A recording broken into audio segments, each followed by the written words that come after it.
talabaad waxaan aragnaa meelo badan degmooyinka waa tagtaan markaa degmooyinka tagtaan waana laydinka baqaa xaafisyada maaragtay waa kulli waa sharootaysaan kuwa dhaqaalaha qabta oo dhan iyo magaciisii ku habboon aad iyo aad qurux baa muujisaan iyo hanti dhowr inuu meesha soo galay inta badanna dabadeedna waxa waaye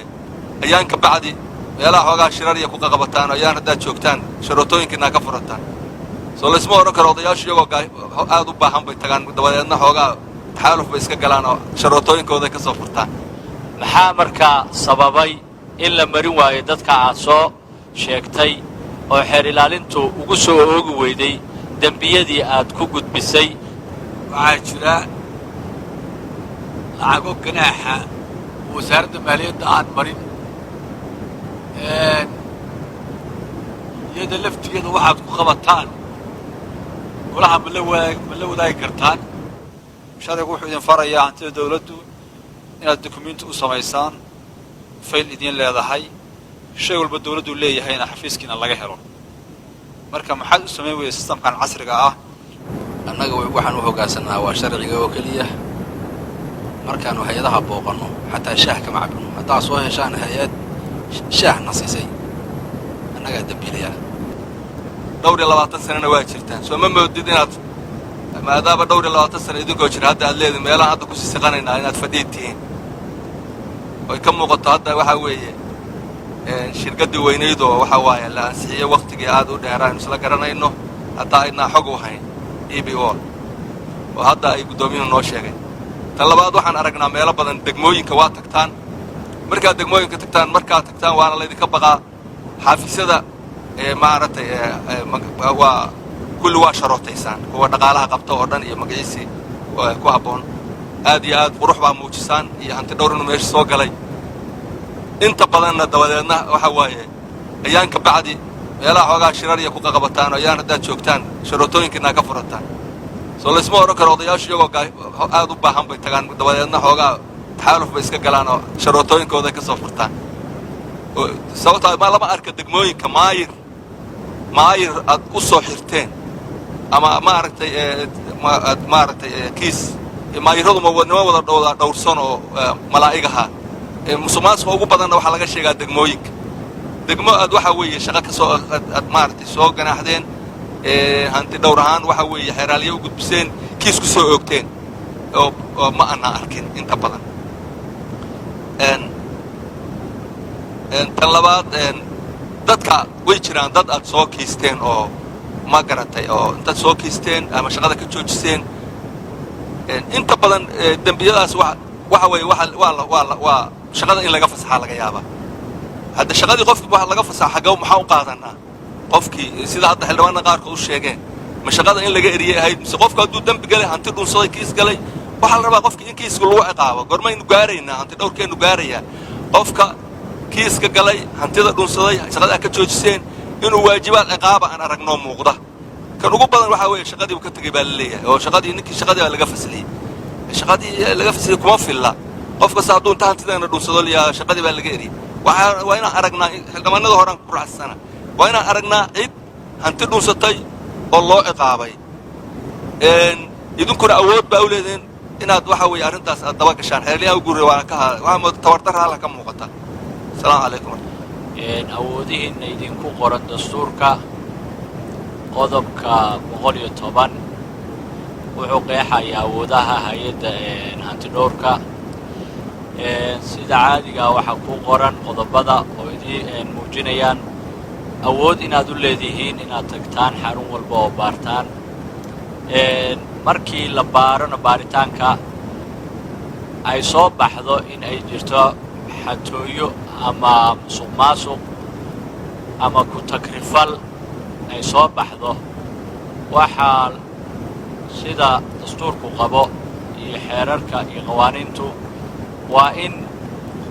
hadba intuu ku takrifalkaasu la eg yahay qofku uu maro ciqaabteeda weli ma arag mana daawan warbixintiinnana hadda way ku jirtay inaa wax baarteen laakiin ma aanan arag cid la yidhi waa la ganaaxay oo ganaax baa ku dhacay ku-tagrifalka ay sameeyeen dartiis iyo cid la yidhi maxkamad baa la saaray oo waa la xidhay oo waajibkii iyo ciqaabtay lahaayeen baa la mariyey waxaana sheegtay oo ka mid ahaa hadalladaada guddoomiye in ay jiraan kiisas oo aad u gudbiseen xeer ilaalinta maxaa markaa sababay in la marin waayo dadka aad soo sheegtay oo xeer ilaalintu ugu soo oogi weyday dembiyadii aad ku gudbisay taas weeye taan daba joogay waana mahadsanta dawladdu waxay leedahay hanti kala duwan hantidaas in la ogaado oo la diiwaan geliyaa waa waajib idinkuna hanti dhowrkii baa tihiin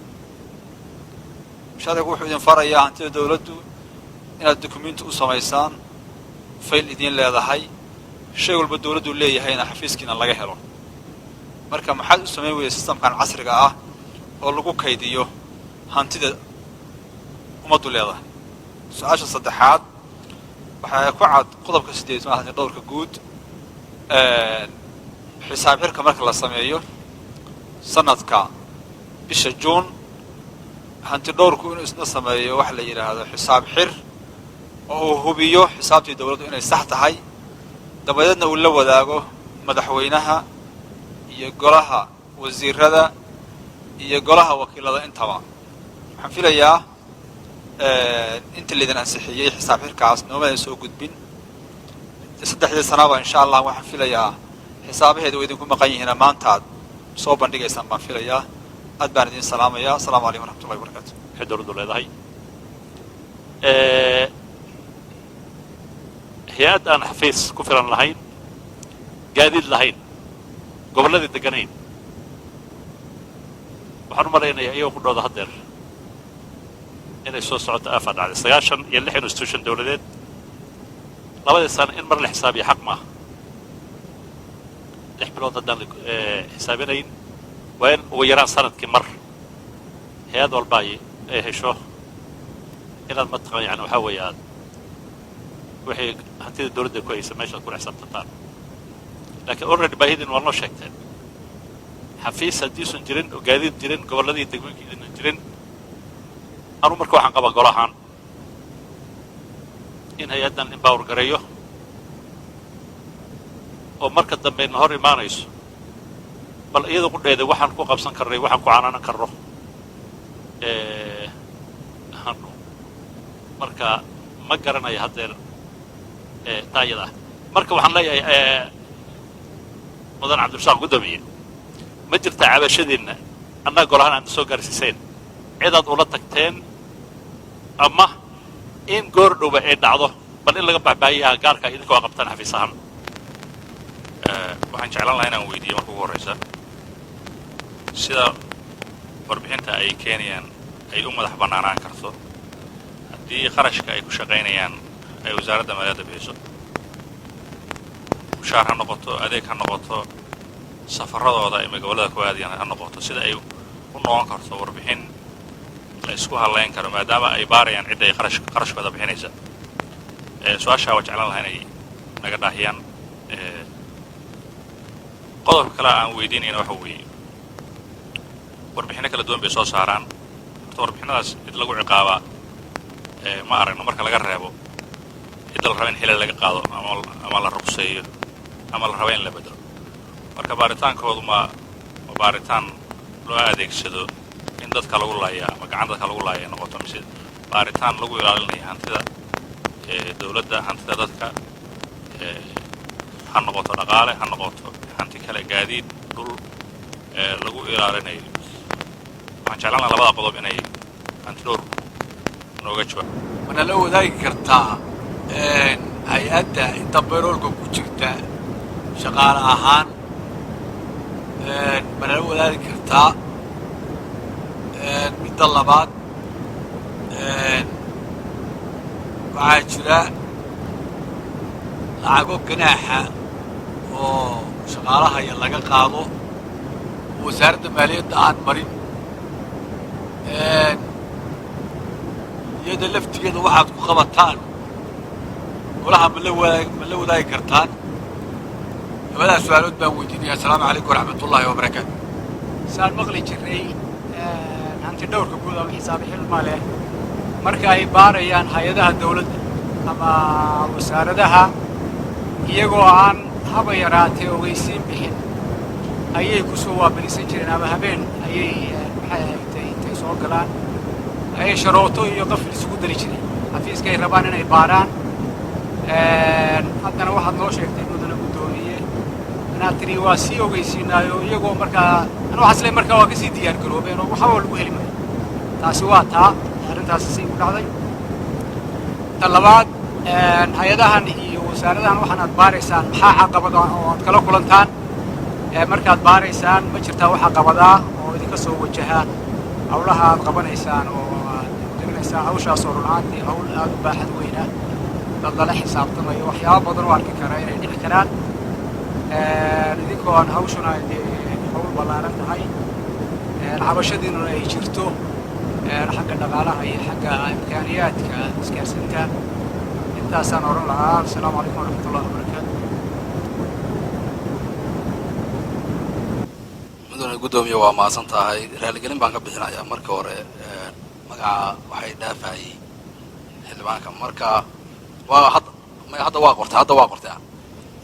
xildhibaan cabdullaahi siciid axmed 3 su-aalood buuna weydiiyey. mid wuxuu nagala hadlay guriga ciriiriga aad ka hadasheen. gurigu xildhibaanada badankoodana waa nagu soo booqdeen waa soo arkeen. waa guri hore oo qadiimi ah. waxaan u malaynayaa 10 qol buu ka kooban yahay oo aad u ciriiriya oo qolka ugu badan ay geli kadho 5 qof. dhismaha maxaa ka qabateen? dadaal badan baanu ka samaynay.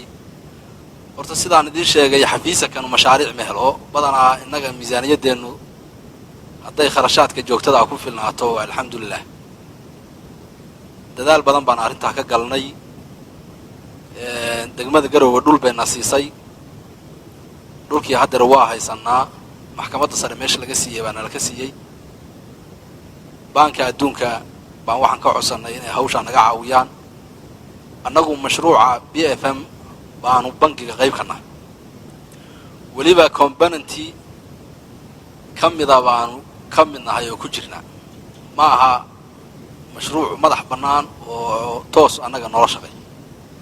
wasaaradda maaliyadda ayaanu la wadaagnaa componenty ka mida componentiyadaas baana qayb ka mida ka nahay. annaga iyo guddiga dhaqaalaha maaliyadda ee baarlamaanka nimankaasi waxay dhaheen annagu wax dhismaa ma samayn. qolaa haddeer wada hadal noo socdaa inay wax arrintaa nagala qabato. iyaduna wax haddeer bisil oo aan idiin sheegi karo maaha. dawladdana waa ka codsannay inay contribution 25% kaga qayb qaadato markii waxa aanu helno. hantida diiwaankeeda ma diiwaangelisan. hantida sharciyan annagu ma lihin inaan diiwaan gelino. hantida diiwaangelinteeda waxaa iska leeyahay xafiiska xisaabiyaha guud. hawshaasna haddeer waa ku jiraa. diiwaangelintiina wuu bilaabay. laakiin waxaanu ku qanci weynay hantida naloo soo gudbiyey shuruudihii aanu ka rabnay baan buuxin. sidaasaanan u baarin. marka iyadu waxaan isleeyahay sanadka dambe waa soo geli doontaa warbixinta. markaanse hay-ad kasta baarayno waxa koowaad oo aanu ka hubinaa waa hantida. koobay ka tahay. xisaab xirka baarlamaanka in la wadaago maanta jamcin mayno. 3 sano baan haddeer anagu waxaan u malnay xisaab xirka soo gudbinayay. kan aan maanta soo gudbiyay baa u dhameeyey. labadii ka horreysay 2020kii June 30keedii baan keennay. 2021keedii June 30keedii baan keennay. maalina kuma darsano maalina kama dibdhacno. 30ka June waa sharciyan waa qodob dastuuriya. waxaanu la wadaagnaa baarlamaanka. waxaanu la wadaagnaa madaxtooyada. marka xildhibaane waa keennaa hawshaas naguna baaqato. sharcina ma baahaba. mudanaha labaad xildhibaan raage talooyin buu soo jeediyey. waa ku mahadsan yahay in xafiiska la baawar gareeyo. laakiin dawladdu markaan anigu xafiiska yimi miisaaniyaddiisu aad bay u hoosaysay waxaa la odhan karaa boqolkiiba 50 kor baa loo qaaday miisaaniyaddii xafiiska welise kuma filna shaqada dalka aan u hayno iyo waajibaadkan halka raba 96 institution wax yar maaha waxa inta garowa ku taalla iyo inta boosa ku taallana waa wax kooban inta kaleba waxay ku yaalaan badankoodu reserve area oo kharash iyo dhaqaale u baahan yihiin iyo in shaqaale loo diro qof shaqaale ah oo aan meeshii degnayn guri ku lahayn inuu hotel dego u baahan yahay waa sababta aanu u dareynay in xafiisyo kale aan helno su'aashii ahayd markale soo noqotay xildhibaanka raalli ah oo magaciisii waa hoos biigal xuseen mudane xildhibaan annaga waxaan u hoggaansanaa waa sharciga oo keliya xafiiska iyagana markaanu hay-adaha booqanno xataa shaah kama cabino haddaa soo heshaan hay-ad shaahna siisay annagaa dembiilayaa koobka shaaha ah kama cabno shaqaalahan meel u dirayno bocket manigiisa wixiisa iyo dhaqaalihiisa iyo hoteelkiisa iyo bajetkiisa isagoo wata buu tagaa isagoo laga haybaysanayo buu tagaa cidda kiiska aan ku qabanana xafiiskayga ruqsay ka taha iyadaa kiisa haddii markaa ay jirto waxaa sheegtay in hantidhoorku baahan yahay oo marka hore laga boqo laakiin marka dambe ay iska hagaagto daacadda inteeda waxay la tahay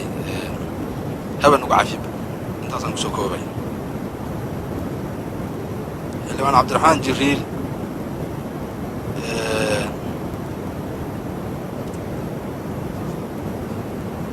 ogeysiis la-aanta qodobka ahaa sharcigayga wuxuu qabaa waa run wuxuu qabaa warqadda la yidhaahdo siilka oo ah xafiisyada lagu dhejiyo iyo khasnadaha